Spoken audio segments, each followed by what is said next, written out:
committee will come to order. Today, the Senate Appropriations Committee will consider the fiscal year 2026 appropriations bill for military construction, Veterans Affairs, and related agencies. Following my opening remarks and Vice Chair Murray's remarks, we will vote on reporting this important measure.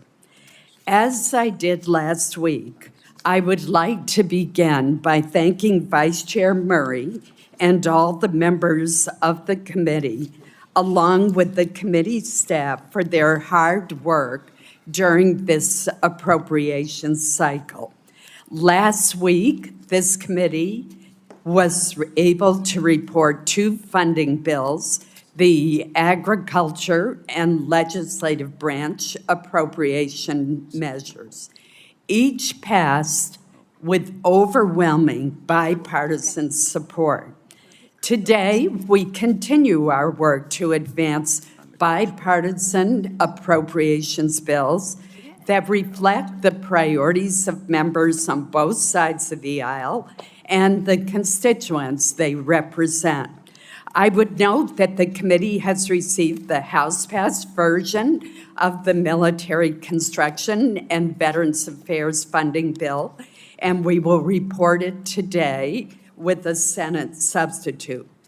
I want to also note that Leader Thune has indicated to me that he has every intention of bringing to the Senate floor the bills that we report. Just like last week's bills, the Milcom VA funding bill is a member-driven product. It reflects input from 89 senators who submitted a total of 989 requests.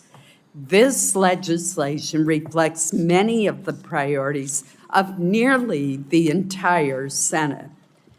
After the initial vote on the Milcom VA bill, I will recognize the subcommittee's able leaders, Senators Bozeman and Ossoff, to discuss their work, and we will consider any amendments. Let me commend both of them for their leadership and their hard work in developing the bill that we consider today.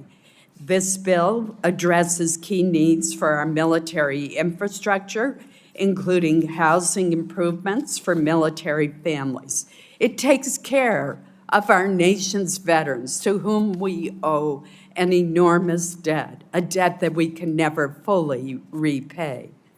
It helps to fund the VA healthcare system, makes investments to improve mental health care, includes programs to assist in the prevention of veteran suicide, homelessness prevention programs, supports our family caregivers, and expands care for our rural veterans. It also funds important veterans benefits, including disabilities pensions, the GI Bill, and employment training programs. Before I turn to Vice Chair Murray for her remarks, I want to state for the information of all the senators present, my intention to resume consideration of the Commerce, Justice, Science, and related agencies funding bill after voting on the Milcom VA bill. As it stands, that bipartisan drafted bill has been amended but currently lacks the support to be reported, a situation that I hope will change today as more information is provided to the committee. I would now like to recognize the Vice Chair for any comments.